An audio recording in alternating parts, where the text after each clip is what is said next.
এই যে শুনছেন, হ্যাঁ বলো। আমার খাওয়া শেষ হয়ে গিয়েছে। আচ্ছা তাহলে চলো রুমে যাই। চলুন। তানিয়াকে নিয়ে রুমে চলে আসলাম। আমি ঘুমাবো, আপনি ঘুমাবেন না? হ্যাঁ, ঘুমাবো। আচ্ছা তাহলে গুড নাইট। Good night. আমি শুয়ে আছি, তানিয়াও আমার পাশে শুয়ে আছে। তানিয়াকে থাপ্পড় মারা আমার মনে হয় ঠিক হয়নি। আচ্ছা মেয়েটার তো কোনো দোষ ছিল না।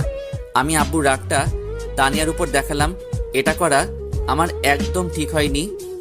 ওই তানিয়া, শুনছেন? হ্যাঁ। আমি উঠে বসলাম, তারপর তানিয়াকে উঠালাম।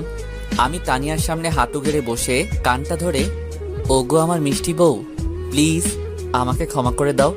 একটু আগে আমি রাগের মাথায় তোমাকে থাপ্পড় মারলাম, হয়তো তুমি কষ্ট পাইছো। আর তো কয়েকটি দিন বাকি আমাদের ডিভোর্স পেপার আসতে। এই কয়দিন আর তোমার সাথে খারাপ ব্যবহার করব না। আপনি সত্যি আমাকে ডিভোর্স দেবেন?